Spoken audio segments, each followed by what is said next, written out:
단단히 각오하고 오셨어요. 목사님이. 또 우리도 단단히 각오했지요. 기도하면서 우리 하나님께는 영광, 우리에게는 기쁨, 또 목사님께는 격려가 될 수 있도록 우리와 같은 박수로 귀한 목사님 모십니다.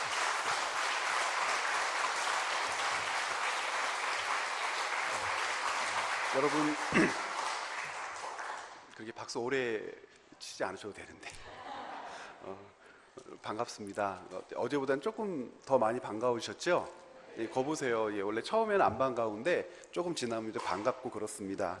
자, 오늘 우리가 이제 1장을 마무리하면서 2장으로 넘어가야 될 그런 순간인데요.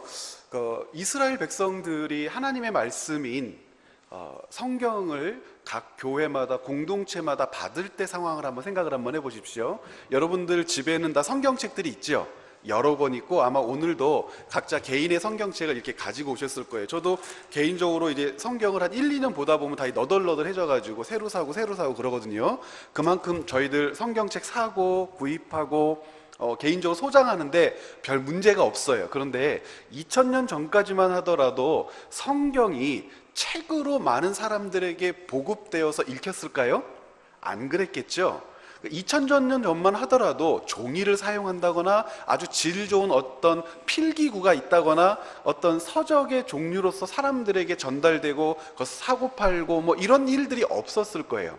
2000년 전만 하더라도 이 글들을 대부분은 나무 판때기에 적어 놓거나 우리가 알고 있는 파피루스라고 하는 것을 막 조사 가지고 이렇게 만들어 놓거나 아니면 가죽에다가 이렇게 글을 남겨 놓거나, 대부분 성경은 두루마리에 기록되어서 전달됐다고 믿거든요. 이제 두루마리는 양피지를 아주 얇게 펴서 그것을 부들부들하게 만들어서 거기에다 성경을 기록하는 방식입니다. 그러면 여러분들 예를 들어서 마태복음이 28장까지 있는데 굉장히 길잖아요. 한 번 이 마태복음을 보내려면 어느 정도의 두루마리가 있었을까요? 굉장히 긴 두루마리를 돌돌돌돌돌 말아가지고 아마 보냈을 거예요. 그러면 각 성도의 각 교회의 숫자만큼 두루마리가 보내졌을까요? 안 그랬겠죠? 딱 하나만 보내졌을 거예요. 그러면 그 하나를 어떻게 읽었을까요? 교회가 함께 모였을 때 우리가 생각하는 것처럼 마태복음을 받고 있는 마태 공동체, 그러면 우리 갈릴리 교회처럼 이렇게 모인 공동체가 아니에요. 에베소 교회, 그러면 우리가 생각하는 것처럼 이렇게 건물을 지어놓고 함께 모이는 공동체가 아니라 한 가정 단위로 지역에 넓게 분포되어 있었고, 순회하는 목회자, 장로, 감독이라고도 하는 교회 지도자들이 그 가정교회들을 일일이 방문하면서 차례대로 방문하면서 하나님의 말씀을 가르치고 교회를 세우는 그런 방식을 선택했거든요. 그러다 보니까 성경을 쓰고 혹은 글을 보내고 어떤 공부를 한다라고 했을 때, 글을 통해서 무엇인가를 익힌다고 했을 때 교과서가 있어서 무엇인가를 공부하고 집에 가지고 가서 복습하고 그렇게 되질 않았겠죠. 대부분 공부를 어떻게 했겠습니까? 그 자리에서 함께 모여서 듣는 것으로 그쳤겠죠. 듣는 것으로 그쳤을 거예요. 그러면 이 사람들은 함께 배우고 함께 공부하고 그 방법으로 듣는 데 치중하게 되는데, 듣는 것을 기억하거나 남기지 않으면 공부를 했다라고 하는 것에 대한 어떤 그 의미, 열매들, 이런 것들이 많이 있었겠습니까? 많이 없었겠죠. 그러면 2000년 전이나 3000년 전이나 고대 시대에는 어떤 식으로 배우고 익힌 것들을 남겼을까요? 방법이 있었어요. 어떤 방법이 있었냐면, 한번 따라서 한번 해보실까요? 수사학. 한 번만 더요. 수사학. 네, 수사학이라고 하는 학문이 아주 발달됐어요. 수사학이라고 하는 것은 우리가 알고 있는 것처럼 고대 시대에도 가장 중요한 첫 번째 학문, 그러면 철학, 두 번째가 의학, 이런 것이었거든요. 철학, 의학, 그것과 견주어서 많은 사람들이 굉장히 중요하다고 생각하는 학문의 하나가 수사학이라고 하는 것이 있었는데, 수사학은 말 그대로 말하는 방법을 배우는 거예요. 왜 말하는 방법이 중요했냐면, 방금 말씀드렸던 것처럼 무엇인가를 기록하고 남기는 저장의 문화가 발달된 시기가 아니었었기 때문에 사람들이 무엇인가를 언어로, 웅변으로 가르침을 통해서 전달하면 그 가르친 것들을 잘 듣고 계속해서 기억하고 또 그 다음 사람에게 남기는 방식의 어떤 공부하는 방식이 잘 정돈되는데 이것 전체를 가르쳐서 수사학이라고 하고, 이 수사학에 근거해서 성경을 기록했던 거죠. 무슨 뜻이냐면 성경이 기록된다라고 했을 때 이 성경에 기록된 원본 혹은 책이라고 하는 것은 많은 사람들에게 일일이 보내지는 편지가 아니고 공동체를 대상으로 해서 한 사람이 읽게 되면 그 읽는 것을 사람들이 듣고 잘 기억하도록 그 방법을 구가해서 만들어 놓은 어떤 기록 방식,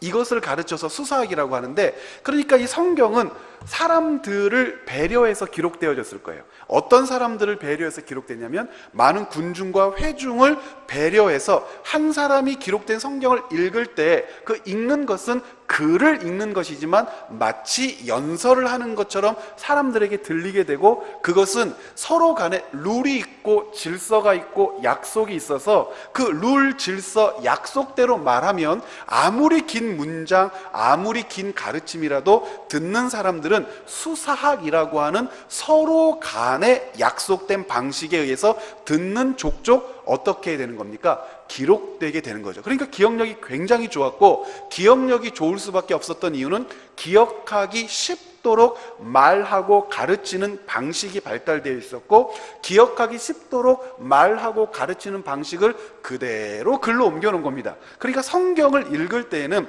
무엇을 고려해야 되냐면 사람들이 읽고 듣고 난 후에 어떻게 하면 잘 기억할 수 있을까라고 하는 이것, 무엇을 근거로 해서 기록해요? 수사학을 근거로 해서 기록됐다라고 하는 것을 기억하면서 어떤 수사학적 방법들이 성경 안에 발견되어지느냐, 이게 굉장히 성경을 읽을 때 중요한 이슈예요. 왜냐하면 사람들이 기억하도록 강조하는 수사학적 기법이 성경 안에서 발견되어진다는 것은 그 내용이 그만큼 어떻다는 거죠? 중요하다는 거죠. 그 내용이 중요하다는 것 중에 대표적인 수사학 중에 하나가 있는데요. 어떤 방식이 있냐면, 제가 뭐 영어를 쓰거나 혹은 라틴어를 쓰거나 그런다고 노여워하지 마세요. 이게 이제 여러분들이 함께 공부하면서 잘 기억하실 수 있도록 도와드리는 것들 중에 하나니까요. 자, 이런 방식의 수사학이 있습니다. 우리 같이 한번 따라서 한번 읽어볼까요? 인클루지어. 네, 이게 따라해도 입에서 뭐 가시가 돋거나 뭐 이러지 않습니다. 그러니까 한번 해보시면 굉장히 좋아요. 다시 한번요. 인클루지어. 인클루지어라고 하는 수사학적 기법이 있어요. 이것을 굳이 우리나라 말로 번역하면 이 인클루지어 기법은 요새 시문학에 굉장히 많이 사용되어지는 기법인데, 이렇게 번역들을 많이 해요. 수미쌍관법. 뭐라고 한다고요? 수미쌍관법. 뭐냐면 머리와 꼬리에 같은 말을 배열해서 말하는 사람이, 글을 보내는 사람이 내가 정말 무슨 말을 하고 싶은지 머리에 한번 얘기하고 꼬리에 한번 얘기해서 강조하는 거예요. 그러니까 수사학 중에 굉장히 많이 사용된 성경적 수사학적 기법 중에 이 인클루지오라고 하는 기법이 있습니다. 인클루지오. 어저께 여러분들 함께 수사학적 기법 중에 혹은 숫자를 나열하는 기법 중에 어떤 거 있었어요? 게마트리아라고 하는 거 있었잖아요. 그렇죠? 이 게마트리아 기법처럼 이 고대 시대 사람들에게 있어서는 자기가 글을 남기고 이야기하는 것들을 그 받는 사람이 기억하기를 간절히 바라는데, 그 간절히 바라기 때문에 이러한 방식들이 굉장히 많이 발전된 거예요. 그러면 성경을 읽다 보면 이 수사학적 기법들, 특별히 인클루지어라고 하는 기법이 정말 많이 나타나는가? 예를 들면 이런 거죠. 이따가 두 번째 시간에도 한 번 더 이 인클루지어 기법을 통해서 마태복음을 해석해 볼 텐데, 자, 1장 23절부터 25절 우리가 함께 읽어보도록 하겠습니다. 같이요. 시작. 보라, 처녀가 잉태하여 아들을 낳을 것이요 그의 이름을 임마누엘이라 하리라 하셨으니, 이를 번역한즉 하나님이 우리와 함께 계시다 함이라. 요셉이 잠에서 깨어 일어나 주의 사자의 분부대로 행하여 그의 아내를 데려왔으나 아들을 낳기까지 동침하지 아니하더니 낳음에 이름을 예수라 하니라. 자, 23절 보면 우리가 알 수 있는 내용인데, 어떻게 알 수 있는 내용이냐면, 보라, 처녀가 잉태하여 전에 22절에 뭐라고 되어 있어요? 이르시되라고 되어 있죠. 이르시되라고 하는 것은 어떻게 이 글을 우리에게 소개한다는 거죠? 어딘가에 기록된 것을 인용하고 있다. 그렇죠? 어딘가에 기록된 것을 인용하여 반복시켜서 너희들에게 가르치고 있다. 이게 무슨 말이냐면 마태복음이라고 하는 성경책의 수신자가 누구였죠? 유대인들이었어요. 유대인들 중에 개종한 사람들이었고, 이 유대인들 중에 개종한 사람들에게 있어서 구약 성경의 가르침이 예수님을 통해서 어떻게 성취됐느냐 되지 않았느냐가 예수님을 메시아로 믿는 근거가 되어야 되니까 마태는 반복적으로 구약 성경에서 예수님에 대해서 이야기하고 있다. 구약에서 예언한 것이 예수님을 통해서 성취되고 있다라고 하는 것을 아주 반복적으로 많이 가르치겠죠. 그래서 제가 어저께 어떤 말을 드렸냐면 예언과 성취, 그림자와 원형, 상징과 목표하는 모든 것들이 어떻게 완성되어졌는지를 보여주는 방식으로 마태복음이 기록되었다고 그랬어요. 그러니까 이방인들인 우리들은 아무리 읽어도 이해할 수가 없어요. 어떤 성경책을 모르기 때문에, 구약 성경책을 모르기 때문에. 그런데 이스라엘 사람들은요, 이르시되 그러면 어디서 이야기한 거예요? 구약 성경에서 이야기했고, 어디 구약 성경에서 이야기하고 있는지도 다 외우고 있어요. 그러니까 구약 성경에 이르시되 라고 하면 그 구약 성경에서 이르신 것이 예수님을 통해서 어떻게 완성했는지를 보여주면, 맞구나, 성경에서 말씀하신 그이가 바로 예수님이시구나 하고 직접적으로 연관되는 거예요. 그런데 그렇게 가르치기를 마태복음에는 직접적으로 11번 이상이 등장해요. 무슨 말이냐면 구약 성경에 있는 말씀을 직접 인용하는 방식을 11번이나 채택하고 있으니까 구약 성경에 나와 있는 11번의 이 예언이 예수님을 통해서 11번이나 아주 완전하게 성취됐다는 사실을 개종한 유대인들에게 보여주면, 그 개종한 유대인들은 예수님을 누구로 믿을 수밖에 없는 겁니까? 메시아로 믿을 수밖에 없지요. 그 중에서 첫 번째예요. 이르시되 라고 하면서 23절 한 번만 더요. 보라, 처녀가 잉태하여 아들을 낳을 것이요 그의 이름은 임마누엘이라 하리라 하셨으니, 이를 번역한즉 하나님이 우리와 함께 계시다 함이라. 구약 성경을 직접 인용하는 첫 번째로 이사야서 8장에 있는 말씀을 가지고 예수 그리스도께서 그 말씀을 어떻게 완성하고 성취하셨는지를 강조하고 있단 말이에요. 첫 번째로 강조하는 말씀이니까 이것은 마태복음을 기록하는 목적과도 상관이 있는 거고, 예수 그리스도께서 이 땅 위에 왜 오셨는지를 가르쳐주기 위해서이기도 하고, 이 첫 번째 가르침은 마태복음 전체 주제가 무엇인지에 대해서도 우리에게 얘기하는 거예요. 왜 제가 이렇게 자신 있게 얘기하냐면, 이스라엘 사람들이 사용했던, 고대 사람들이 사용했던 어떤 방식이요? 수사학 중에서도 인클루지오 방식. 자, 수사학 중에 인클루지오 방식이 수, 미, 쌍관법 그랬잖아요. 그러면 수가 1장에서 보라, 처녀가 잉태하여 아들을 낳을 것이요 그의 이름은 임마누엘이라 하리라 그랬으면 미도 어떻게 끝나야 되는 겁니까? 이렇게 끝나야 되는 거죠. 그래야 이것이 마태복음 전체를 통해서 이 마태가 그리스도인들에게 가르치고자 하는 핵심 내용일 거 아니에요. 그러면 마태복음의 미, 끝은 몇 장이에요? 28장이잖아요. 우리 그럼 28장을 한번 봐야 되겠죠. 마태복음 28장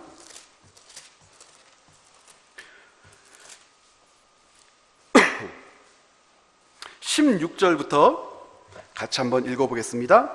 같이요. 시작. 11 제자가 갈릴리에 가서 예수께서 지시하신 산에 이르러 예수를 배웠고 경배하나 아직도 의심하는 사람들이 있더라.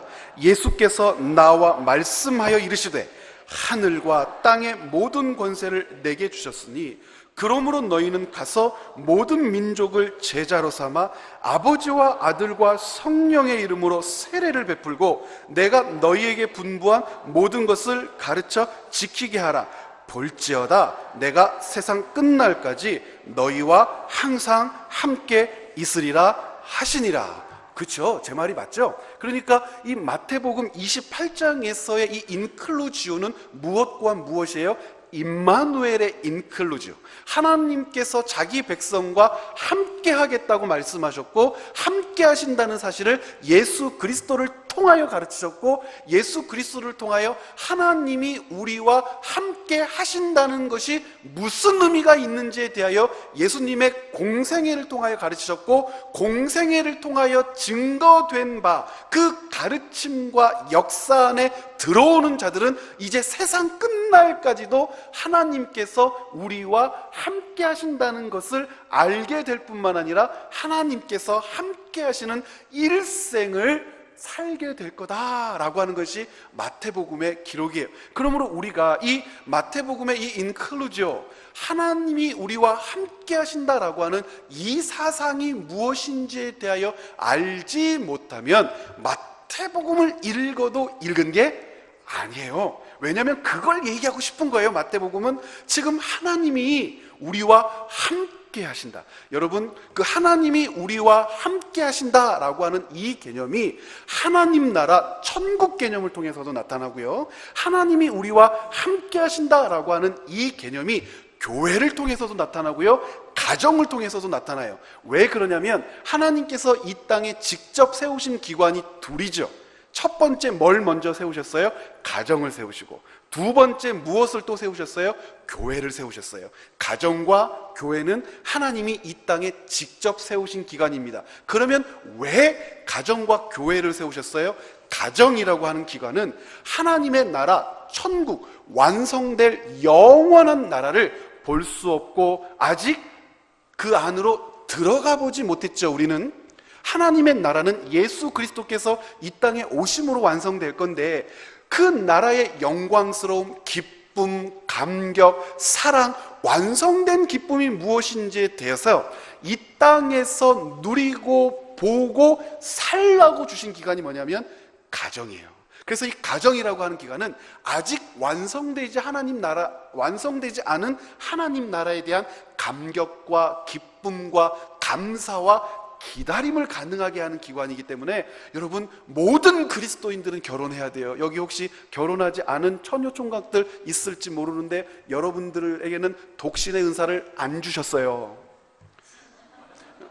하나님께서 우리에게 결혼하라고 하신 이유가 바로 여기에 있어요. 가정이라고 하는 기관은 보이지 않는 하나님의 나라, 아직 완성되지 않은 그 하나님의 나라에 대하여 기쁨과 감격과 감사함으로 먼저 누리며 그 나라를 기대하며 기다리게 하시는 기관이 가정이라면, 교회는요, 하나님의 나라는 보이지 않아요. 그렇죠? 사람들은 그 하나님의 나라가 무엇인지 몰라요. 보이지 않는 하나님의 나라를 공동체가 함께 이곳에 모여 증시하라고. 증시하라는 뜻은 뭡니까? 증거하고 보여주라고. 무엇을 통해서요? 우리의 일상을 통해서, 우리의 직업을 통해서, 우리의 삶의 모든 내용들을 통해서 그리스도인인 내가 하나님의 나라를 삶으로 증거할 수가 있는 거예요. 우리는 그걸 뭐라고 불러요? 전도한다 그러잖아요. 이 교회라고 하는 기관은 그렇게 세워지거든요. 이스라엘 나라에 세워진 왕들도 마찬가지예요.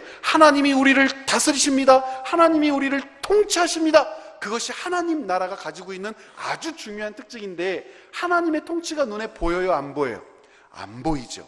이스라엘의 왕들에게 맡기시고 부탁하신 가장 중요한 사명이 뭐냐면, 보이지 않는 하나님의 통치를 백성들이 보고 목격하고 누리며 살게 하기 위하여 세운 존재가 이스라엘의 왕이에요. 그러므로 이스라엘의 왕은 세상 나라 왕과는 완전히 달라요. 세상 나라 왕은 누리고 다스리고 힘을 과시하고 섬김받는 것을 목적으로 해서 왕이 된다면, 하나님 나라 백성들의 통치자 왕은 오직 하나, 보이지 않는 하나님을 그의 통치를 통하여 가르치고 보여주는 역할을 해야 되는 거죠. 그 통치의 온전함을 실현하지 않았을 때 아무리 전쟁을 잘하고 땅덩이를 많이 차지하고 부강한 나라를 만들어도 하나님께서 보실 때는 어떤 왕입니까?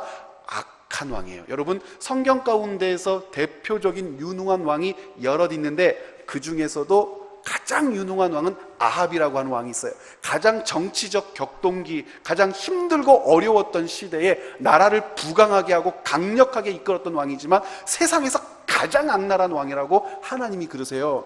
또 그런 왕들 중에 어떤 자도 있냐면 여로보암 2세라고 하는 왕이 있어요. 북이스라엘의 왕인데요, 이 여로보암 2세는요 어마어마한 영토를 확장해 놨고 솔로몬의 영광을 재현한 왕이에요. 역사적으로는. 그러나 하나님께서 보실 때는요 가장 극악무도한 자예요. 히스기야의 아들 중에 조금 이따가 살펴보겠지만 히스기야의 아들 누가 왕이 되죠? 므낫세가 왕이 되는데요, 이 므낫세는요 51년 동안 이스라엘을 다스렸어요. 굉장하죠?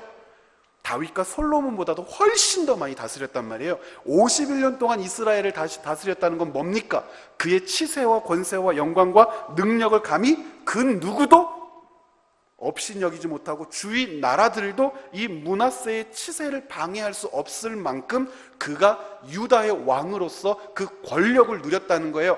그 복잡한 아시리아의 침공과 이집트의 그 부흥과 그 맞물려서 샌드위치 된 이 유다를 그래도 능력 있게 다스린 왕이에요. 그런데요, 이 므낫세는요 세상에서 가장 악한 왕 2등이에요. 1등은 누구죠? 아합. 2등이 므낫세예요. 그만큼 이스라엘의 왕들은 어떤 영토를 확장했다, 나라를 부강하게 했다라고 그것을 근거로 해서 유능하다, 무능하다를 평가받는 것이 아니라 보이지 않는 하나님을 백성들에게 어떻게 보였느냐, 이것이 굉장히 중요한 이슈였단 말이에요. 자, 그러면 하나님께서 이스라엘 백성과 함께 하신다라고 하는 이 23절 말씀이 무슨 뜻일까? 오늘 우리가 이걸 해결하지 않으면 마태복음을 읽어낼 수가 없어요. 지금 우리가 다루어야 될 내용이 굉장히 많지만 이 내용만 지금부터 30분 이상을 좀 다루도록 하겠습니다. 자, 다시 한번 23절부터 22절과 23절까지 함께 읽어보죠. 시작. 이 모든 일이 된 것은 주께서 선지자로 하신 말씀을 이루려 하심이니 이르시되 보라 처녀가 잉태하여 아들을 낳을 것이요 그의 이름은 임마누엘이라 하리라 하셨으니 이를 번역한즉 하나님이 우리와 함께 계시다 함이라. 자, 그럼 이거 어떻게 이해해야 돼요? 천사가 요셉에게 하나님의 아들의 이름을 장명해 줬습니다. 이름이 뭐였죠? 예수, 구원자라고 하는 이름을 주시고 어저께 우리가 살펴보았던 것처럼 주석을 달아주죠. 구원하되 무엇으로부터 구원해 주시는 분이에요? 그들의 죄로부터 구원해 주실 분. 그런데 예수라고 이름 붙여진 하나님의 아들을 또 다르게 부르겠다고 해요. 뭐라고 부르겠다고 해요? 임마누엘이라고 부르겠다고 해요. 그러니까 이 말씀을 여러분 헷갈려 할 필요가 없어요. 예수님에게는 이름이 몇 개가 있는 거죠? 2개가 있어요. 천사가 직접 장명해 준 어떤 이름이 있냐면 예수라고 하는 이름이 있고, 그런데 이 예수라고 하는 이름으로 이 땅에 오신 하나님의 아들은 구약 성경에서는 뭐라고 예언되진 이름이 이미 있었다는 거예요. 임마누엘이라고 하는 예언된 이름이 있었고, 이 임마누엘이라고 하는 예언된 이름을 성취하신 분이 누구시라는 겁니까? 예수라고 하는 거예요. 그러니까 임마누엘이라고 하는 이름은 구약 성경에서 이미 예언되었고, 예수님은 예언된 그 이름대로 이 땅에 오셔서 우리에게 어떤 분이 되어주시는 거냐면 예수라고 하는 분이 되어주신다는 거예요. 그 예수님에게는 이름이 2개인 거예요. 별명은 어떤 별명? 임마누엘. 예를 들자면 여러분들 혹시 임신 중이신 분들 계세요? 임신 중이신 분들 그 아이에게 태명 부르죠. 똘똘아, 사랑아, 예쁘나 막 그러죠. 그런데 이 아이가 태어난 다음에도 똘똘아 이렇게 부르세요? 이름이 바뀌죠. 사랑아, 사랑아, 너는 사랑이야. 그러다가 태어나면 다른 이름을 붙여주잖아요. 그렇죠? 그런 것처럼 예수님에게는 별명이 있었고 마치 태명과도 같은 것이 있었던 거예요. 모든 사람들은 예수님이 오실 것을 기대하고 예수님을 이 땅에 보내주신다는 사실을 기억하며 기다리고 있어요. 그분은 반드시 오실 거예요. 그런데 아이가 태어나는 것처럼 10달 있으면 그날 올 거야 라는 것을 알지는 못하지만 하나님의 약속이 있고 하나님이 보내주겠다고 하셨기 때문에 그분은 오실 거예요. 그런데 그분을 하나님께서 사람들에게 어떻게 부르라고 명령하셨냐면 임마누엘이라고 부르게 하셨다는 거예요. 그러니까 사람들은 임마누엘이라고 부르는 하나님의 사람이 이 땅에 오셔서 우리를 위하여 하나님의 역사를 이루실 거라는 것을 알고, 천사는 이 임마누엘이라고 약속된 분이 이제 너의 아내 마리아를 통하여 태어나게 될 것인데, 그 임마누엘이라고 불렸던 그분이 이 땅에 오시거든 그분을 뭐라고 불러라? 예수라고 불러라. 그러니까 마치 태명과 실명의 관계처럼 예수님에게는 임마누엘이라고 하는 기대와 소망이 있었고, 그분이 이 땅에 예수라고 하신 분으로 오신 거예요. 그렇다면 여기서 던져야 될 질문, 하나님께서는 왜 이 땅에 오실 구세주 메시아 그리스도를 사람들로 하여금 임마누엘이라고 부르며 기다리게 하셨을까? 이게 이제 중요한 거죠. 왜 하나님께서 우리와 함께 계신다라고 하는 이것을 고백하게 함으로 메시아를 기다리게 하셨을까? 이것이 어디에 기록된 말씀이라고요? 이사야서 8장에 기록된 말씀입니다. 우리 같이 한번 찾아보시죠. 이사야서 8장.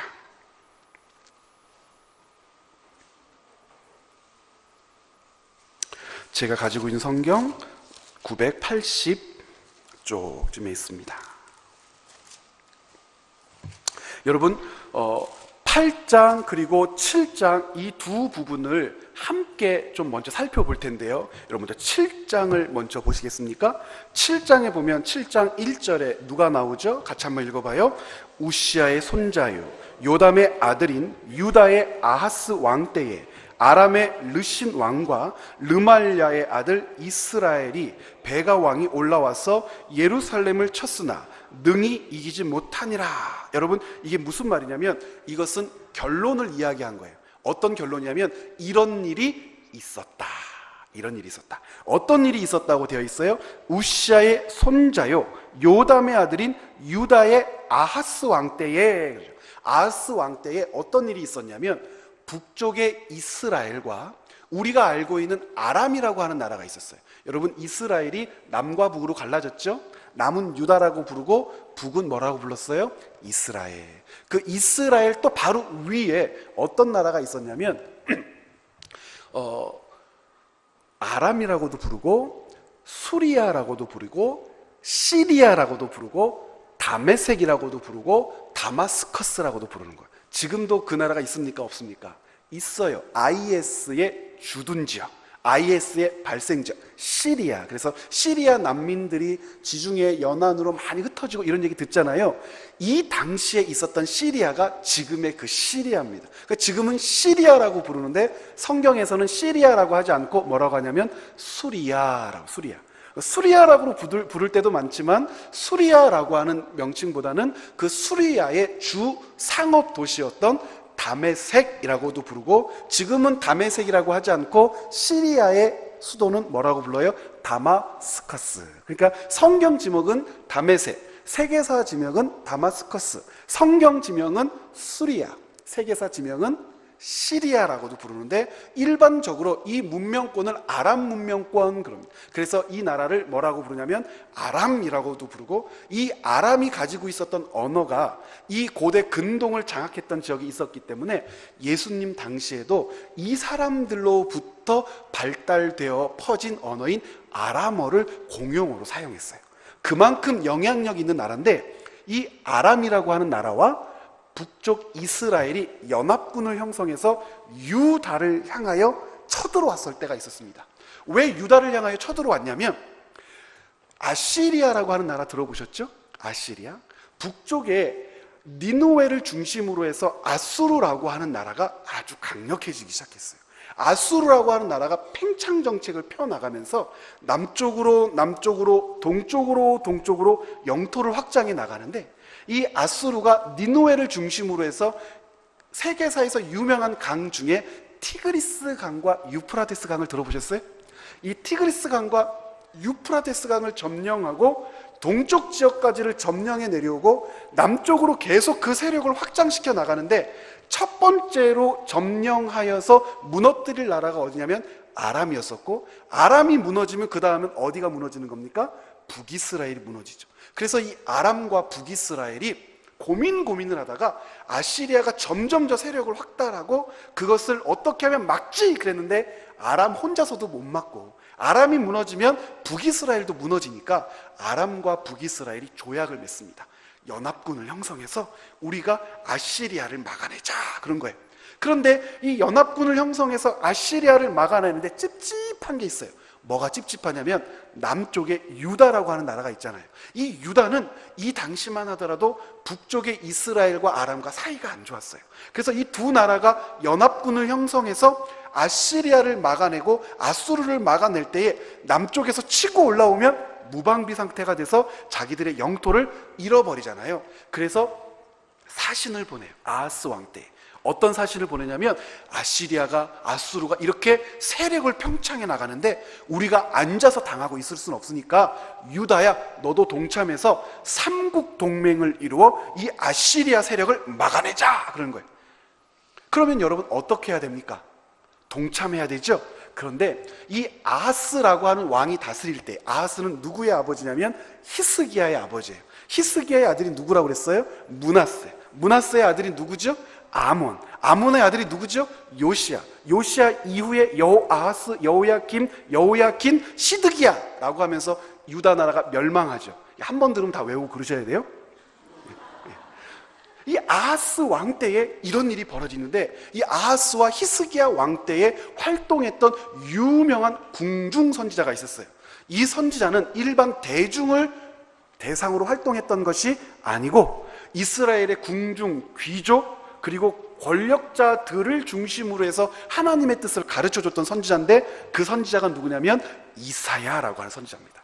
이 이사야라고 하는 선지자가 얼마나 강력한 세력을 형성하고 있었던지 아하스 왕이 정책을 결정할 때 자기 멋대로 정책을 결정하지 못하고 항상 이 이사야에게 물어봐야 하는 거예요.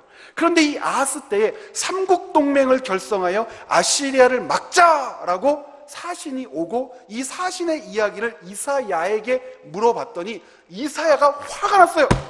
당신이 하나님의 왕 맞소? 하나님의 왕은 절대로 세상의 나라들과 조약을 맺거나 협력을 하거나 그들과 하나가 되어서 전쟁 따위 하지 않는 거예요.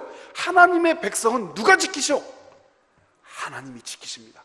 당신이 그걸 믿어야 할 것 아니요. 이걸 믿지 못한다면 당신은 왕 자격이 없어. 그래 버리니까 아하스가 어떻게 해요? 삼국 동맹을 맺고 싶어도 맺지 못하고 거절합니다. 자, 그러면 거절하면 당연히 그 다음 수순 어떤 일이 일어나겠어요?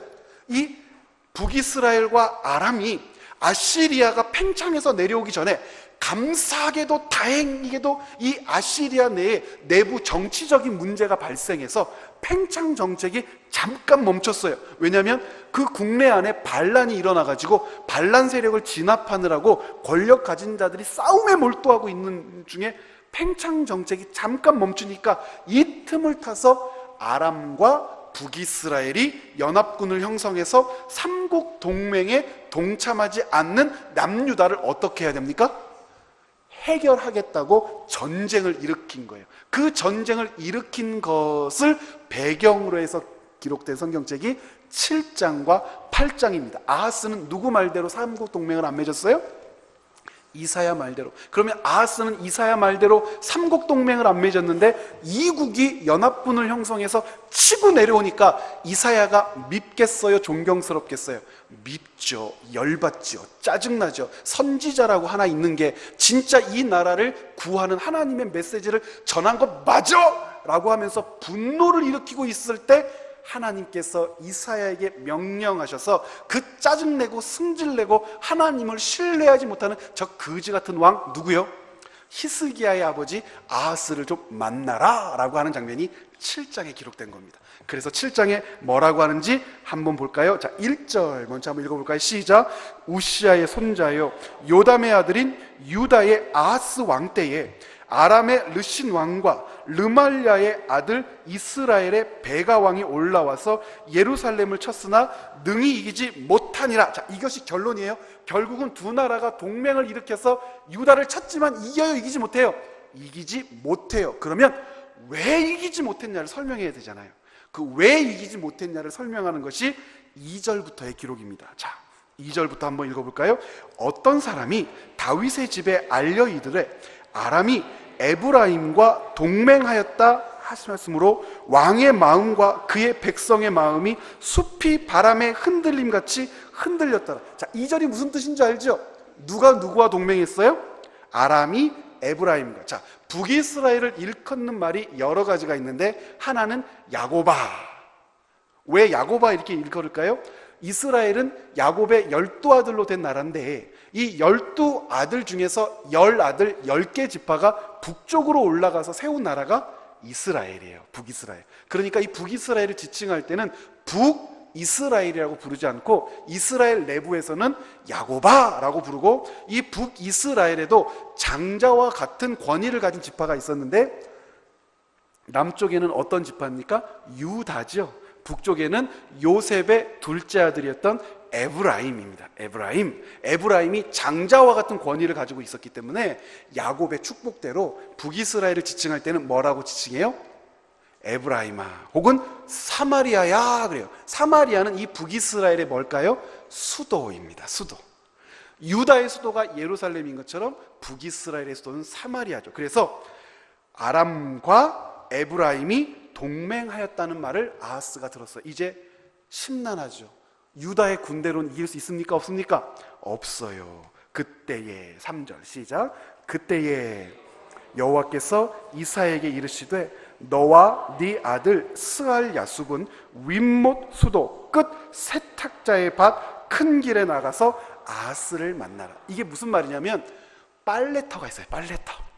유다의 땅에는 성전에는 빨래터가 있는데 수로를 끌어와서 많은 사람들이 빨래한 공용 빨래터가 있는데 이 공용 빨래터, 세탁자의 밭 그랬잖아요. 이거 빨래터를 이야기하는 거예요. 나이 드신 어른들은 아시죠? 마을마다 빨래터 있잖아요. 우물을 중심으로 빨래 막 빨고 개울에서 빨래 팔고 하는데 공용 빨래터에서 누구를 만나라고요?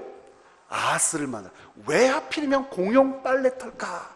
굉장히 중요합니다. 근데 그 공용 빨래터에서 아하스를 만나라고 이사야에게 명령하는데 누구를 데리고 가라 그래요? 스알 야숲. 그래서 이사야에게 아들이 있었는데 이사야 아들의 첫 번째 이름이 뭐예요? 스알 야숲. 여러분 이거 외우셔야 됩니다. 이사야의 첫 번째 아들이 뭐라고요? 스알 야숲. 둘째 아들은 누군지 아세요? 따라서 해보실까요? 마헬살랄 하스바스. 다 기록하신 분들은 다 아실 텐데 웃으신 분들은 안 쓰신 것 같은데요. 한 번만 더요. 마헬살랄 하스바스. 자, 첫 번째 아들의 이름은 스알 야숲. 두 번째 아들은 마헬살랄 하스바스예요. 그런데 스알 야숲이라고 하는 아들이 있었을 때는 아직 두 번째 아들인 마헬살랄 하스바스는 태어나지 않았어요. 그런데 굳이 스알 야숲을 데리고 가서 누구를 만나라고요? 아하스를 만나래요. 그러면 이 스알 야숲이라고 하는 이 이사야의 아들을 하나님께서 왜 동행시키셨을까요? 이유가 있어요. 스알 야숲이라고 하는 이 이름의 뜻이 뭐냐면 남은 자들을 하나님께서 돌아오게 하신다. 뭐라고요? 남은 자를 하나님께서 돌아오게 하신다. 이게 좀 더 확장된 표현으로는 하나님의 백성은 하나님이 남기신다. 하나님이 보호하신다. 하나님이 지켜주신다. 남은 자들이 결국에는 하나님의 보호함으로 자기 집으로 돌아오게 된다. 하나님이 남기셔서 그들이 생명을 보존하게 된다. 곧 스알 야숲이라고 하는 이 아들을 아하스를 만날 때 대동하게 하신 이유는 뭐냐면 이후로 이스라엘이 아람과 연합함으로 남유다를 쳐내려와서 남유다를 괴롭게 하게 한다 하더라도 하나님께서 유다를 어떻게 하게 하실 거예요? 보호하게 하실 것이고 이 죄와 더러운 아까운 데에 무너져 내렸던 하나님의 백성들을 깨끗이 치료하실 뿐만 아니라 세상의 질서를 하나님의 방법과 능력과 통치 아래서 모두 회복해 주실 거야 라고 하는 것을 가르치기 위해서 세탁자의 밭에서 스알 야숲을 동행하여 아하스를 만나게 하는 거예요. 그래서 이 아하스를 만나서 4절에 뭐라고 했는지 보세요. 시작. 그에게 이르기를 너는 삼가며 조용하라. 르신과 아람과 르말야의 아들이 심히 노할지라도 이들은 연기나는 두 부직갱이 그루터기에 불과하니 두려워하지 말며 낙심하지 말아라. 지금 누구에게 하는 거예요? 아하스야, 지금 무섭다고 징징대고 떨고 우리는 죽었다고 그런 쓸데없는 얘기하지 말고 하나님 앞에서 입을 닥쳐라, 확 입을 꼬매버라 그러는 거예요. 하나님께서 하나님의 백성을 어떻게 지키시는지, 어떻게 남기시는지 하나님을 신뢰할 때야 비로소 우리가 살 수 있는데, 네가 왕이고 통치자로 눈에 보이지 않는 하나님을 눈에 보이는 역동적인 다스림을 펼쳐나감으로 백성들이 하나님을 바라보아야 하게 할 텐데, 이 아람과 이스라엘이 연합군을 맺어서 쳐 내려온다고 부들부들 떨고 죽었다고 울고 짜고 너 같은 게 무슨 왕이냐, 닥쳐라. 하나님이 우리를 어떻게 해주실 거다? 보호해 주실 거다, 지켜주실 거다. 그들은 연기나는 부직갱이만도 못하다. 그들의 통치자, 지도자들이 그 대군을 이끌고 쳐들어온다고 하나님이 그들을 어떻게 막아내시는지 넌 믿어야 우리가 산다. 그러면서 6절, 5절 시작. 아람과 에브라임과 르말야의 아들이 악한 꾀로 너를 대적하여 이르기를, 우리가 올라가 유다를 쳐서 그것을 쓰러뜨리고 우리를 위하여 그것을 무너뜨리고 다부엘의 아들을 그 중에 세워 왕으로 삼자 하였으나 주 여호와의 말씀이 그 일은 서지 못하며 이루지 못하리라. 대저 아람의 머리는 다메섹이요 다메섹의 머리는 르신이며 65년 내에 에브라임이 패망하여 다시는 나라를 이루지 못할 것이며 에브라임의 머리는 사마리아요 사마리의 머리는 르말야의 아들이니라. 만일 너희가 굳게 믿지 아니하면 너희는 굳게 서지 못하리라. 하나님이 뭐까지 얘기하시냐면, 에브라임이 북이스라엘이 형제 유다를 쳐 자기들을 보신하려고 내려온다고, 에브라임은 그 나라마저도 뭐하지 못하게 될 거다, 유지하지 못하게 될 거다. 몇 년 내에? 65년 내에 망하게 될 거다 그러시는 거예요. 아람은요 그 전에 멸망하는 거죠. 에브라임이 멸망하면 그 북쪽에 있는 아람은 당연히 더 빨리 멸망할 수밖에 없죠. 그러면서 뭐라고 하세요? 8절과 9절이 같은 방식으로 되어 있는데, 에브라임의 머리는 사마리아예요. 그러면 에브라임의 수도는 어디죠? 사마리아예요. 그러면 유다의 수도는 어디죠?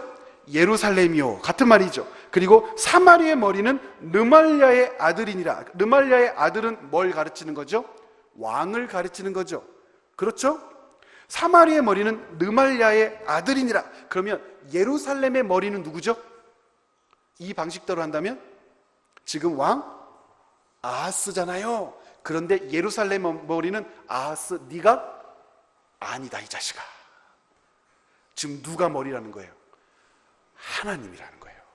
사람들은 자기들의 문명과 능력과 이룬 업적을 자랑하며 그것을 의지하여 세상을 다스리는데, 아람도 그렇고 북이스라엘도 그런다. 그런데 아하스야, 너도 그들처럼 이 땅을 다스릴 거냐?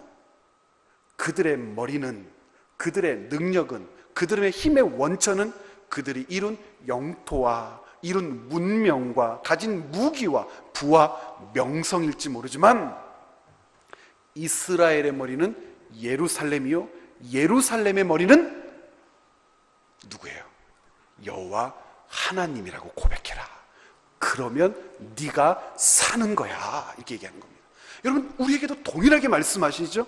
세상 나라 사람들이 살아가는 방식과 우리가 살아내는 방식이 바로 이렇게 다르죠? 세상 사람들이 의지하며 중내 산에 붙들고 늘어지는 것과 우리가 의지하며 중내 산에 붙들고 늘어지는 것이 같을 수 없지요? 같을 수 없기 때문에 고통 가운데서 우리가 하나님의 길을 발견하고 하나님의 뜻을 발견하고 생명이 어디로부터 있는지를 결국 알게 되는 거죠. 아하스도 이 가르침을 통하여 하나님을 깨달아야 하죠. 그럼 하나님을 깨달을까요? 못 깨달을까요? 그것이 10절부터 이제 본론에 등장합니다. 자, 10절부터 보시겠습니까? 여호와께서 또 아하스에게 말씀하여 이르시되 너는 네 하나님 여호와께 한 징조를 구하되 깊은 데서든지 높은 데서든지 구하라 하시니. 이게 무슨 말이에요? 징조를 구하라. 이 징조를 구하란 말을 좀 쉽게 번역한다면, 여러분들이 아이들에게 가르친다고 생각을 하고 10절을 번역한다면 어떻게 번역하겠어요? 어디 한번 증거를 보여달라고 해라. 무엇에 대한 증거예요? 아람도 망하고 북이스라엘도 망해서 결국 유다를 멸망시킬 수 없을 거야 라고 하는 이 약속이 진짜 지켜질 건지 지켜지지 않을 건지 증거를 보여줄까? 이런 거죠. 이건 왜 이런 말씀을 하시는 거예요? 아하스가 지금 이사야의 이 메시지를 믿었기 때문입니까? 믿지 못했기 때문입니까?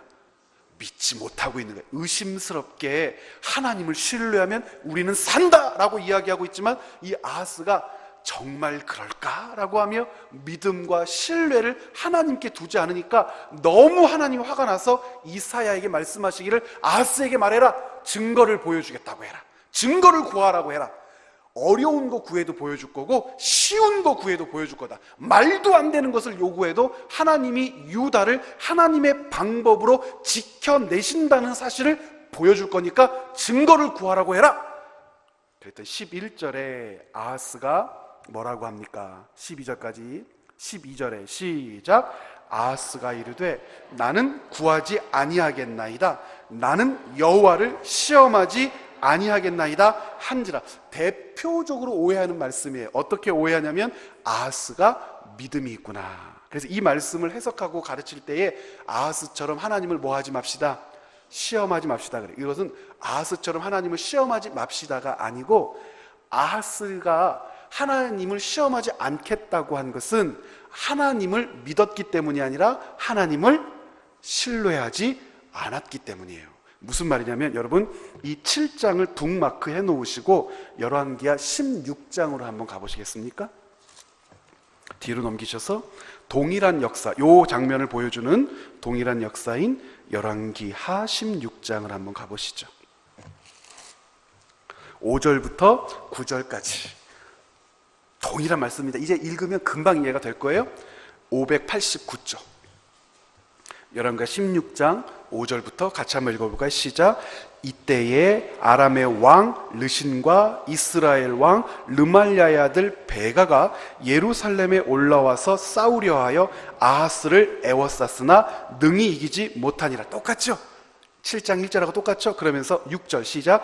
당시에 아람의 왕 르신이 엘랏을 회복하여 아람에 돌리고 유다 사람을 엘랏에서 쫓아내었고 아람 사람이 엘랏에 이르러 거기에 거주하여 오늘까지 이르렀더라. 아하스가 아스루 왕 디글랏 빌레셀에게 사자를 보내 이르되 나는 왕의 신복이요 왕의 아들이라. 이런 이스라엘의 왕은 누구의 종이고 누구의 아들이죠? 하나님의 종이고 하나님의 아들이죠. 그런데 이 아하스가 지금 누구의 아들이라고 그래요? 자기를 디글랏 빌레셀의 아들이고 그의 종이래요. 벌써 여러분 빈정이 상하시죠? 그러면서 뭐라고 그래요? 이제 아람 왕과 이스라엘 왕이 나를 치니 청하건대 올라와 그 손에서 나를 구원하소서. 아하스가 여호와의 성전과 왕군 곳간에 있는 은금을 내어다가 아수르 왕에게 예물로 보냈더니 아수르 왕이 그 청을 듣고 올라와서 다메섹을 쳐서 점령하여 그 백성을 사로잡아 기르로 옮기고 또 르신을 죽였더라. 이게 700년 경에 있었던 이야기란 말입니다. 지금 이게 무슨 말이에요? 아하스는 이사야의 말을 듣고 하나님을 신뢰하여 하나님의 도우심을 기다린 것이 아니라 하나님께서 돕기도 전에 어떤 짓을 한 거냐면 이사야 앞에서는 네 그러고 있다가 뒤로 돌아가서는 디글랏 빌레셀 아수르 왕에게 드릴 보물을 준비하다가 보물이 없으니까 어디서 끄집어 내려왔어요?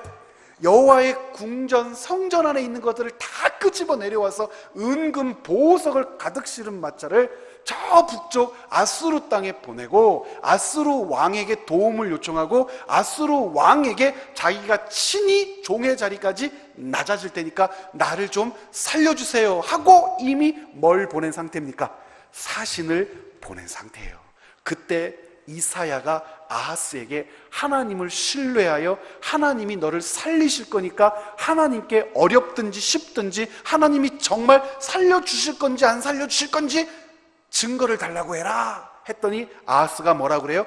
증거를 구하지 않겠습니다. 이거 적나라하게 직역하면 어떻게 되는 거예요? 내게는 하나님께서 주시는 증거가 필요 없습니다라는 뜻이에요. 왜 필요 없어요? 이미 살 길 만들어 놨어요. 아수르가 우리 도와준다고 했어요.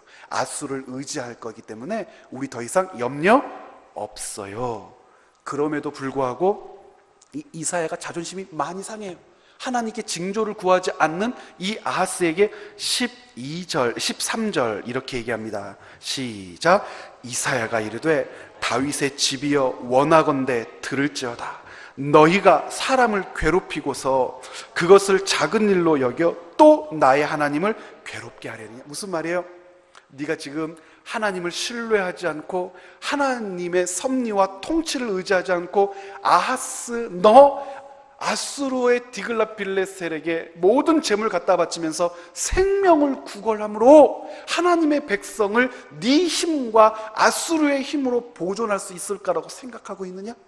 그게 될 거라고 생각하느냐? 그러면서 14절 그러므로 네가 증거를 구하지 않아도 네가 증거를 보여달라고 하지 않아도 하나님이 유다를 구해주시고 보호해 주실 증거를 직접 친히 주시겠다라고 하면서 14절이 주어진 거예요. 14절 시작.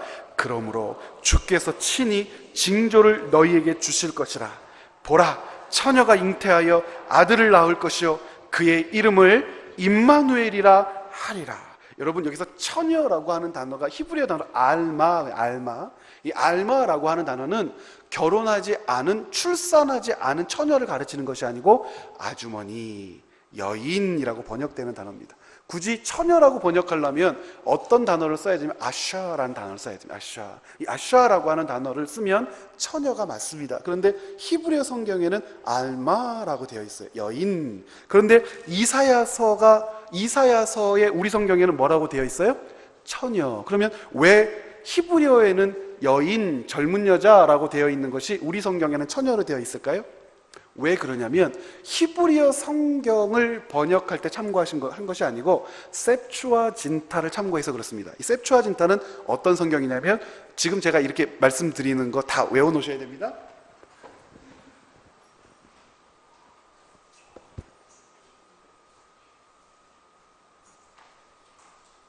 자, 이 셉추아진타 이거 우리 뭐라고 대부분 부르면 LXX라고 부르고, 이 LXX는 대부분 70인경이라고 우리가 알고 있는 책입니다.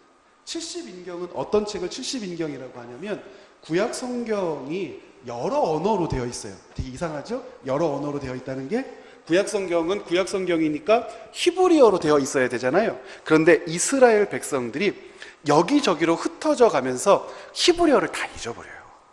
그러니까 이스라엘이 자기의 글을 유지하고 히브리어로 성경을 읽고 외우고, 그러므로 우리가 유대인들의 교육법을 따라서 교육해야 돼라고 하는 건 구라예요. 이스라엘 백성들이 자기들의 글과 말을 다 잊어버립니다. 그러니까 이스라엘의 학자, 유대인 랍비 그룹들이 자기들의 글을 잃어버린 이스라엘 백성들로 하여금 하나님의 말씀을 읽게 하기 위해서 알렉산더의 헬라 제국이 전체 세계를 다 다스렸을 때 히브리어로 된 구약 성경을 그 당시에 통용어였던 헬라어로 번역하는데, 그 헬라어로 번역된 성경을 가르쳐서 셉추아진타 그래요. 그러니까 이스라엘 사람들은 히브리어로 된 구약 성경보다 저 셉추아진타를 훨씬 더 많이 읽어요. 예수님도 셉추아진타를 많이 인용하셨고, 바울이 인용한 구약 성경의 대부분은 다 셉추아진타예요. 그래서 우리 구약 성경의 절과 장과 조금씩 달라요. 그리고 또 어떤 구약 성경이 있냐면, 조금 전에 제가 아람어가 예수님 당시에는 공용어라고 그랬잖아요. 아람어가 공용어다 보니까 구약 성경을 아람어로 번역하는데, 구약 성경을 아람어로 번역했을 때 그 아람어 성경을 뭐라고 부르냐면 탈굼이라고 해요. 탈굼. 그래서 예수님이 남겨놓으신 복음서 중에는 아람어를 그대로 남겨놓은 게 있어요. 어저께 5장에 라카, 골빈놈 그러잖아요. 이 라카라고 하는 단어 자체가 아람어예요. 아람어가 탈굼 그렇습니다. 그럼 이 셉추아진타, 히브리어, 우리가 읽고 있는 히브리어 성경은 몇 년 전 히브리어 성경이냐면 1200년 된 히브리어 성경이에요. 이 셉추아진타는 몇 년 전 성경일까요? 2000년도 훨씬 더 됐어요. 그러면 헬라어 성경, 이 헬라어 성경, 구약 성경이 오래됐어요? 우리가 지금 읽고 있는 히브리어 성경이 더 오래됐어요? 헬라어가 더 오래됐어요. 되게 이상하죠? 헬라어가 더 오래돼서 헬라어 성경에 기록된 것을 우리가 번역에 내용으로 참고를 하는데, 이 헬라어 성경에는 여자라고 되어 있지 않고 뭐라고 되어 있다고요? 처녀라고 되어 있단 말이에요. 그래서 우리가 처녀라고 번역한 것인데 히브리어 성경에는 여자라고 되어 있어요. 그러면 처녀가 맞을까요? 여자가 맞을까요? 그냥 막 던지셔도 돼요. 처녀나 여자나 어떤 것이 맞는지는 다 몰라요. 그런데 헬라어로 된 구약 성경이 아마도 원래 히브리어로 된 구약 성경을 헬라어로 번역했잖아요. 그 헬라어로 번역할 때에 신학 사상과 하나님께서 주신 예언적 측면의 내용을 번역에 넣은 것 같아요. 그런데 이 내용상으로만 보면 히브리어 성경인 이사야의 내용상으로만 보면 처녀라고 번역하기보다는 여자라고 번역하는 게 맞아요. 왜 그러냐면 여기서 말하는 처녀가 잉태하여 아들을 낳을 것이요 그 이름을 임마누엘이라 하라 그랬잖아요. 그러니까 지금 이사야에게 하나님께서 아들을 주시겠다고 하는 거예요. 이사야에게. 무슨 말이냐면 우리 15절부터 17절까지 쭉 한번 읽어보겠습니다. 시작. 그가 악을 버리고 선을 택할 줄 알 때가 되면 엉긴 젖과 꿀을 먹을 것이라. 대저 이 아이가 악을 버리며 선을 택할 줄 알기 전에 네가 미워하는 두 왕의 땅이 황폐하게 되리라. 네가 미워하는 두 왕은 누구를 가르치죠? 아람 왕과 북이스라엘 왕. 그런데 이 임마누엘이라고 태명을 준 이 아이가 이 세상에 태어나서 젖과 꿀을 먹고 딱딱한 음식을 먹기 전에, 그러면 딱딱한 음식을 먹기 전에 어린아이가 젖과 부드러운 것을, 이유식을 몇 살 때까지 하죠? 평균적으로? 길어야 3년. 그렇죠? 짧으면 2년. 여러분들 아이들 이유식 몇 살 때까지 먹고 밥 먹었어요? 한 2살이나 3살. 이 무슨 말이에요?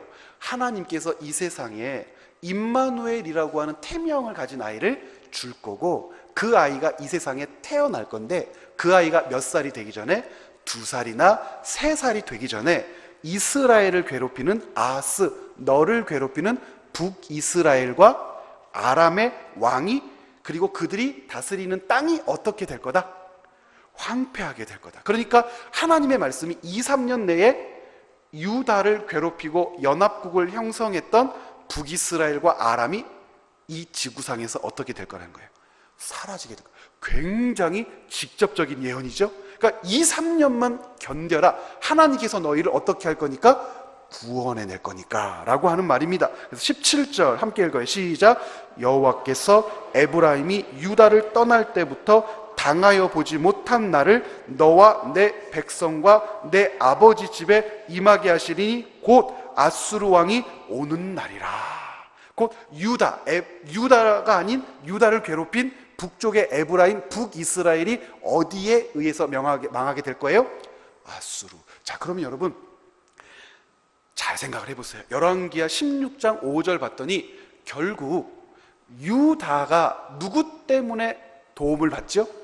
아시리아, 디글랏 빌레셀, 아수르 왕이 아람과 북이스라엘에 쳐들어옴으로 아람과 북이스라엘이 멸망하고, 그래서 유다가 남게 되죠. 그런데 아하스가 생각할 때에 아수르가 움직여서 북이스라엘과 아람을 멸망시킨 건 자기가 뭘 갖다 바쳤기 때문이에요. 예물을 갖다 바쳤기 때문이죠. 그런데 하나님께서는 뭐라고 그러세요? 아수르가 내려와서 북이스라엘과 아람을 멸망시켜서 2년이나 3년 내에 유다가 구원을 얻게 될 것인데, 그것은 누가 일으키신 역사다? 하나님이 일으키신 역사. 그러면 왜 굳이 이렇게 말씀을 남겨놓으실까요? 이렇게 말씀을 남겨놓지 않으면 아하스가 생각할 때에 우리가 구원을 받고 이 나라가 유지된 이유가 내가 어떻게 했기 때문이라고 생각하겠어요? 재물을 갖다 바쳤기 때문이라고 생각하겠죠. 그 일은 지금 누구만 알고 있죠? 아하스만 알고 있죠. 그런데 하나님께서 알고 계시고 하나님께서 보고 계시는데, 아하스야 착각하지 말아라. 아수르가 움직여서 남진 정책을 펴서 아람을 무너뜨리고 그리고 북이스라엘을 무너뜨려서 너희가 노임, 삶을 얻게 되는 이유는 네가 재물을 갖다 바쳐서가 아니라 하나님이 이 온 세상에 누가 되시기 때문이다? 주권자가 되시기 때문이다 라고 말씀하시고, 이것이 아예 몇 년 내에 일어날 거라고 확정지으십니까? 3년 안에 일어날 거라고 확정지시고, 3년 안에 일어날 거라는 확정을 누구를 통해서 확인하게 하셨냐면 이사야에게 아들을 줄 것인데, 이사야가 아들을 낳을 때에 그 아들의 이름을 임마누엘이라고 해라. 그 임마누엘이라고 하는 아들이 이사야에 의하여 잉태될 때부터 3년 내에 하나님이 우리와 어떻게 함께 하시는지에 대해서 네가 결국은 목격하게 될 것이다. 그래서 하나님은 하나님의 방법과 뜻과 통치와 다스림으로 당신의 백성을 지키시는 거다. 그것을 네가 믿어야 할 것 아니냐 라고 주시는 거예요. 자, 그러면 이제 8장, 지금 굉장히 어렵죠? 이게 도대체 무슨 말이야? 지금 그러고 있죠? 8장. 그럼 이게 이제 어떻게 되느냐? 8장 1절 같이 읽어볼까요? 시작. 여호와께서 내게 이르시되. 자, 나는 누구죠? 이사야. 이사야에게 말씀하셨어요. 너는 큰 서판을 가지고 그 위에 통용 문자로 마헬살랄 하스바스라고 써라. 조금 전에 그랬죠. 이사야의 몇 번째 아들이요? 두 번째 아들이 마헬살랄 하스바스예요. 자, 그러면서 내가 진실한 증인 제사장 우리야와 예레베기야의 아들 스가랴를 불러 증언하게 하리라 하시더니, 자, 두 명의 증인을 세우라고 그러셨어요. 그리고 이런 칠판 같은 데다가 서판에다가 마헬살랄 하스바스라고 쓰래요. 이유는 뭐냐면 3절, 내가 내 아내를 가까이 하며. 자, 내가 누구죠? 이사야가 자기 아내를 가까이 동침하며 그 여인 부인이 임신하여 아들을 낳아요. 이거 7장에서 처녀가 잉태하여. 그런데 처녀라고 하는 단어는 누구라고 번역하는 것이 더 옳아요? 여인이라고 번역하는 것이 더 옳다고 그랬죠? 자, 여인, 그럼 여기서 말하는 앞에 7장의 그 여인은 누구예요? 아, 이사야의 아내구나 하고 아는 거예요. 이사야의 아내가 잉태하여 아들을 낳아요. 여호와께서 내게 이르시되 그 이름을 뭐라고 지어라? 마헬살랄 하스바스라고 지어라. 그럼 이 마헬살랄 하스바스는 어떤 아들이냐면 4절에 기록된 아들이에요. 시작. 이는 이 아이가 내 아빠, 내 엄마라고 부를 줄 알기 전에 다메섹의 재물과 사마리아의 노량물이 아수르 왕 앞에 옮겨질 것임이라. 자, 이 말이 7장 12절 13절에 있었죠. 이 아이가 뭐 하기 전에? 젖을 떼기 전에, 딱딱한 음식을 먹기 전에 하나님의 구원의 손길에 의해서 북쪽의 아람과 북이스라엘이 아수르 왕에 의해서 어떻게 될 거야? 멸망하게 될 거야. 그 증거를 믿어라. 이 땅에 어떤 아들을 주실 거다? 임마누엘이라는 아들. 그러면 이 임마누엘이라고 하는 이 아들은 누구를 가르치는 거죠? 이사야의 몇 번째 아들? 두 번째 아들인 마헬살랄 하스바스. 그러니까 이 이사야의 두 번째 아들 마헬살랄 하스바스는 본명이고 태명은 뭐죠? 임마누엘입니다. 그럼 이 임마누엘은 어떤 의미에서의 태명입니까? 하나님의 언약은 반드시 지켜질 거예요. 어떤 언약이에요? 백성을 구하고 보존하며 생명을 살리는 역사로 증거케 하신다 라고 하는 것이 약속된 이름이 임마누엘. 이 약속이 어떻게 된 이름이 마헬살랄 하스바스예요? 성취된 이름. 그러면 이 마헬살랄 하스바스라고 하는 이름의 뜻은 뭡니까? 노략질이 가까이 임했다. 도둑놈이 문 앞에 왔다. 곧 노략질이 곧 일어난다. 도둑놈이 와서 네 집을 노략질할 거다라고 했을 때 이 도둑놈은 누굴까요? 아수르. 노략질을 당하는 집은 어디일까요? 유다가 아니고 북이스라엘과 아람을 가르치는 거예요. 그래서 마헬살랄 하스바스라고 하는 이름을 서판에다 기록하고 하나님께서 북이스라엘과 아람을 멸망시킨다라고 하는 것을 증거하게 하셨는데, 두 명의 제사장으로 하여금 이사야의 아들인 마헬살랄 하스바스가 태어난 지 몇 년 안에, 2년에서 3년 안에 어디가 멸망할 거예요? 북이스라엘과 아람을 아수르라고 하는 도적놈이 쳐들어가서 노략질하게 될 거라는 거예요. 그러면 그것이 어떻게 되느냐? 5절부터 8절 이제 같이 한번 읽어볼까요? 시작. 여호와께서 다시 내게 말씀하여 이르시되 이 백성이 천천히 흐르는 실로아 물을 버리고 르신과 르말야의 아들을 기뻐 하느니라. 이게 무슨 말입니까?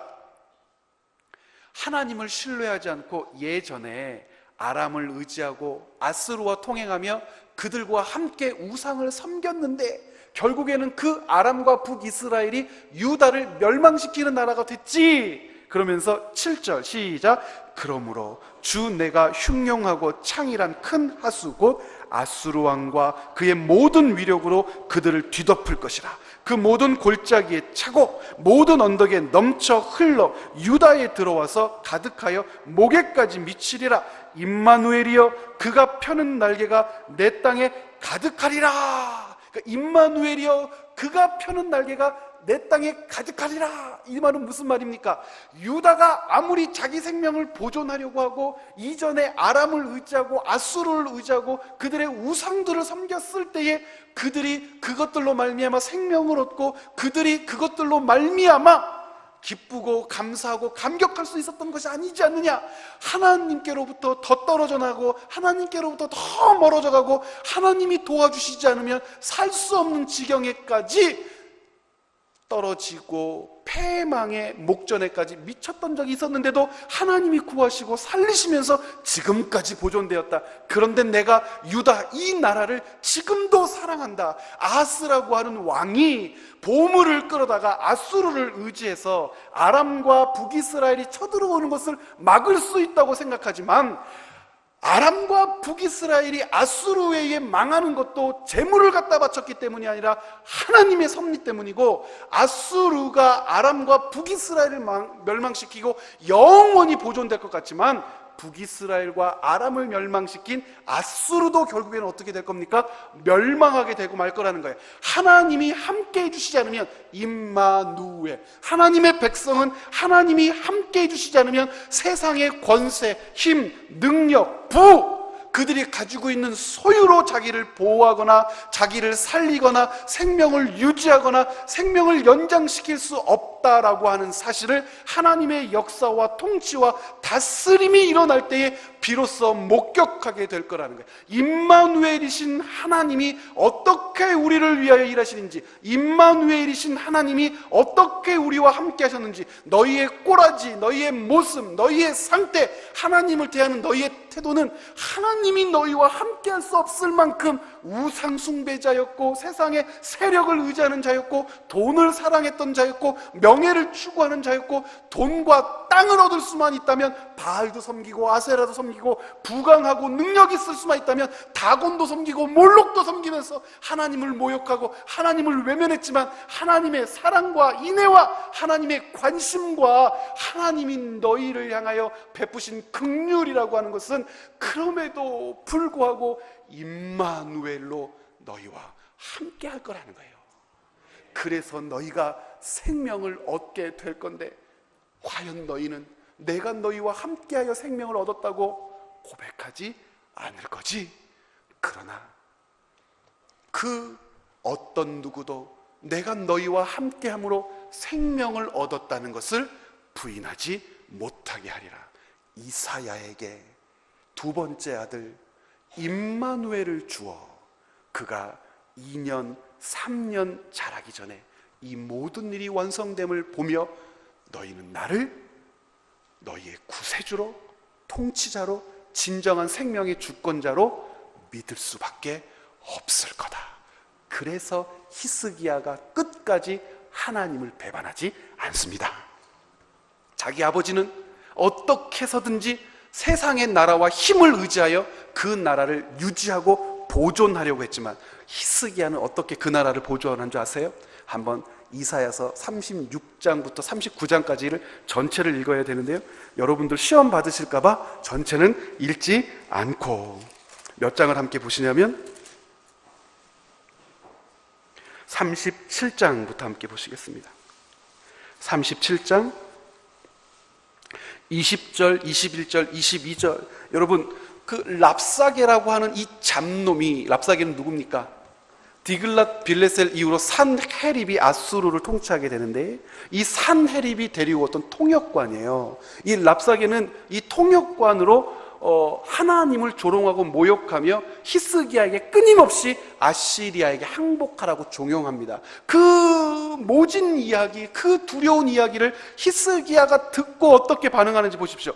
20절, 36장 20절 21절 시작. 이 열방의 신들 중에 어떤 신이, 이사야 36장입니다. 20절 1009페이지 다시 한번요. 36장 20절 시작. 이 열방의 신들 중에 어떤 신이 자기의 나라를 내 손에서 건져냈기에 여호와가 능히 예루살렘을 내 손에서 건지겠느냐 하셨느니라 하니라. 이 잡놈이 그렇게 얘기하는 거예요. 뭔 얘기냐면 북쪽에서부터 이 아수르가 동쪽으로 영토를 확장해 나가고 남쪽으로 영토를 확장해 나가는데 그 나라들마다 자기들이 섬기는 뭐가 있었다는 거예요. 다 신들이 있더라. 우리가 쳐들어갈 때마다 그놈들이 다 자기 신들에게 살려주세요, 살려주세요, 살려주세요 하더라. 그래서 우리가 이렇게 지켜봤다. 그 신들이 그 나라를 살리는지 살리지 않는지 이렇게 지켜봤다. 그런데 그 수십 개의 민족과 나라들도 자기들이 섬기는 신들에 의해서 구원받은 나라가 하나도 없더라. 그런데 그 나라들보다도 더 작은 나라, 그 나라들보다도 더 힘이 없는 나라, 그 작은 나라들보다도 더 별 볼 일 없는 저 중턱 위에 세워놓은 예루살렘 성을 가지고 있는 니까짓 것들이 섬기는 여호와라고 하는 신이 너희를 구해준다고 하는데, 야, 니들 나라보다 수십 배는 더 큰 나라들도 우리가 쳐들어갈 때에 그 나라의 신들이 그 나라를 구원해내지 못하더라. 그런데 여호와가 너희를 구원해내겠다고 뭐 이런, 참나, 이러고 있는 겁니다. 여러분, 얼마나 화가 나가 있어요. 히스기야가 뭐라고 하는지 21절 한번 볼까요? 자, 21절 시작. 그러나 그들이 잠잠하여 한 말도 대답하지 아니하였으니 이는 왕이 그들에게 명령하여 대답하지 말라 하였음이었더라. 그러면서 22절에 더 슬퍼요. 그때에 힐기야의 아들 왕궁 맡은 자 엘리야김과 서기관 셈나와 아사베 아들 사관 요아가 자기의 옷을 찢고 히스기야에게 나아가서 랍사게 이 잡놈이 우리 주 여호와 하나님을 조롱합니다. 조롱합니다. 이때 아하스는 자기네 나라를 어떻게 구하려고 했어요? 그런데 그의 아들 히스기야는, 자, 5절과 7절까지 이사야가 히스기야에게 갑니다. 같이 읽어볼까요? 그리하여 히스기야 왕의 신하들이 이사야에게 나아가매 이사야가 그들에게 이르되 너희는 너희 주에게 이렇게 말하라. 여호와께서 이같이 말씀하시되 너희가 들은 바 아수르 왕의 종들이 나를 능욕한 말로 말미암아 두려워하지 말라. 보라, 내가 영을 그 속에 두리니 그가 소문을 듣고 그의 고국으로 돌아갈 것이며 또 내가 그를 그의 고국에서 칼에 죽게 하리라 하셨느니라 하니라. 이 일이 어떻게 일어나느냐? 37장 36절부터 38절 같이 봐요. 시작. 여호와의 사자가 나가서 아수르 진중에서 18만 5천인을 쳤으므로 아침에 일찍이 일어나 본즉 시체뿐이라. 이에 아수르의 산헤립 왕이 떠나 돌아가서 니느웨에 거주하더니 자기 신 니스록의 신전에서 경배할 때에 그의 아들 아드람멜렉과 사레셀이 그를 칼로 죽이고 아라랏 땅으로 도망하였으므로 그의 아들 에살핫돈이 이어 왕이 되니라. 하나님 말씀대로 됐습니까? 안 됐습니까? 됐어요. 세상의 그 어떤 나라도 그 나라를 우리의 힘 앞에서 구해내지 못하노라. 그런데 여호와라고 하는 신이 유다 이 조그만 나라를 구해낼 수 있다고 말도 안 되는 소리 하지 말아라 라고 능욕했던 이 산헤립이 하나님의 치심으로 18만 5천의 군대를 몽땅 잃고 고국으로 돌아가서 더 중요한 대목, 자기 신 니스록을 섬기고 있을 때에 자기 아들에 의해서 치욕적인 죽음을 당하고 왕위가 없어져 버렸다. 지금 하나님께서 이스라엘의 이 역사를 통하여 임마누엘을 가르치시는 거예요. 하나님을 신뢰한다는 것이 무엇인가? 하나님이 우리와 함께 하기 때문에 하나님을 신뢰할 것인가? 아니면 우리가 하나님이 함께 하실 만한 그런 존재이기 때문에 하나님이 함께 하시는가? 아니란 말이에요. 하나님께서 우리에게 구원자를 보내시고 하나님이 우리와 함께 하심에도 불구하고 인간이라고 하는 존재는 하나님을 뭐 할 수 없어요?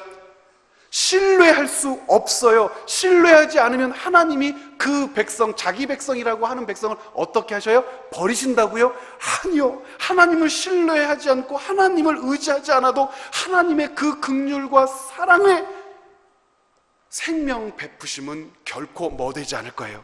취소되지 않을 거예요. 그래서 예수님의 별명이 임마누엘이에요.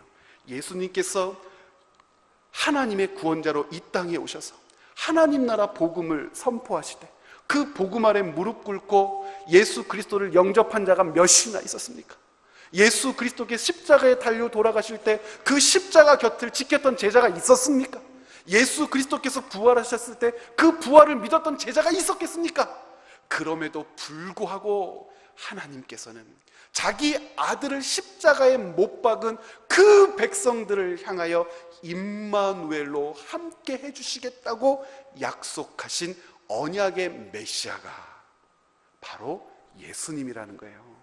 이사야 시대에 하나님이 함께 해주심으로 구원 얻을 수 있고 하나님이 통치하고 다스리시는 이 세상의 법과 질서 가운데 유다가 있고 작은 유다라도 세상의 권세와 힘을 가지고 있는 자들을 의지하여 존재할 수 있는 것이 아니라 하나님을 신뢰하여 하나님을 의지하여 존재할 수 있는데 어떻게 된 게 이 유다는 하나님을 신뢰하지도 않고 하나님의 보호하심을 구하지도 않고 기대하지도 않다란 말이에요. 그럼에도 불구하고 그 어처구니 없는 백성을 뭐 하지 않으세요? 버리지 않고 외면하지 않고 임마누엘의 날개를 가득 펴 그들을 보호하고 안아주시더라는 거예요. 그것이 하나님의 사랑이더라는 겁니다.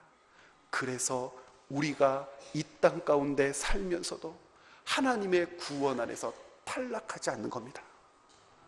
하나님을 배반하고 하나님을 신뢰하지 못하고 하나님의 백성답게 살지 못할 때마다 하나님의 구원을 걷어가 버리셨다면, 다른 것을 의지하고 다른 것을 신뢰하고 바보처럼 돈, 바보처럼 권력, 바보처럼 인간관계에 얽매여 마치 살 것과 같은 것처럼 머리를 뻣뻣이 서고 다닐 때마다 어디서 그따위 머리를 뻣뻣이 세우고 다니냐 이놈 하면서 하나님께로부터 끊어버리셨다면 여기에 앉아서 주님을 찬양하고 예배할 갈릴리 교회 성도들 없죠. 그러나 하나님의 그 긍휼하심은, 하나님의 그 사랑하심은 가르치시고 깨우치시고 돌이키시고 기다리시고 사랑하시고 언제까지요? 그렇다고 해서 여러분 그 하나님을 시험할 거냔 말이에요. 그 하나님의 마음을 계속해서 아프게 할 거냔 말이에요. 그 하나님의 기다림이 지속되게 할 거냔 말이에요. 하나님께서 원하시는 분량에까지 자라지 않을 거냔 말이에요. 하나님이 그 안타까운 마음으로 그럼에도 불구하고 그 구원의 놀라운 능력과 역사, 편파를 거두지 않겠다고 말씀하신 것 때문에 우리가 오늘 당신의 백성 되었다는 사실을 이제는 고백해야 할 것 아니냔 말이에요. 보라, 처녀가 잉태하여 아들을 낳을 것이니 그 이름을 임마누엘이라. 곧 하나님께서 우리에게 예수 그리스도를 보내주셔서 완성된 구원의 백성 되게 하신 것은 우리가 가지고 있는 의, 우리가 가지고 있는 진실함, 우리가 가지고 있는 무슨 열심, 우리가 드린 돈, 우리가 가지고 있는 무슨 권세, 힘, 그걸 하나님께 어디다 쓸 겁니까? 그것들 때문에 예수 그리스도가 이 땅에 오신 것이 아닙니다. 우리를 향하여 펴보이신 임마누엘의 사랑이 아니었다면 우리는 예수를 감히, 예수님을 감히 구세주로 영접할 수 있는 기회도 얻지 못했을 겁니다. 오늘도 그 사랑이 우리에게 있고 오늘도 그 역사가 우리 안에 있고 오늘뿐만 아니라 영원히 우리는 그 사랑 안에, 임마누엘의 사랑 안에 거하게 될 겁니다. 제발 아하스와 같은 어리석은 짓 하지 마세요. 하나님이 살리신 것이지 아수르 대왕에게 재물 갖다 바쳐서 그렇게 된 것 아니에요. 하나님이 보존한 것이지 머리 써서 그렇게 된 것 아니에요. 하나님이 우리에게 생명을 부여한 것이지 생명을 찾아 헤맸더니 살게 된 것 아니에요. 임마누엘을 고백한다는 것은, 예수를 우리의 구세주로 고백한다는 것은 하나님이 우리의 주인이시라는 사실을 잊지 않는 것입니다. 보라, 처녀가 잉태하여 아들을 낳을 것이요 그 이름을 임마누엘이라 하라. 그 임마누엘 되신 하나님의 사랑이 예수 그리스도를 통하여 우리에게 확정되었음은 이러한 놀라운 은혜요, 비밀이요, 약속의 성취입니다. 여러분 많이 어려우셨죠? 이제 조금 쉽습니다. 이제 두 번째 시간 조금 남았는데 그 9장을 어떻게 할 거냐 하죠. 여러분 깜짝 놀라게 될 것입니다. 저희가 10분 정도 쉬었다가 나머지 부분을 좀 다루도록 하겠습니다.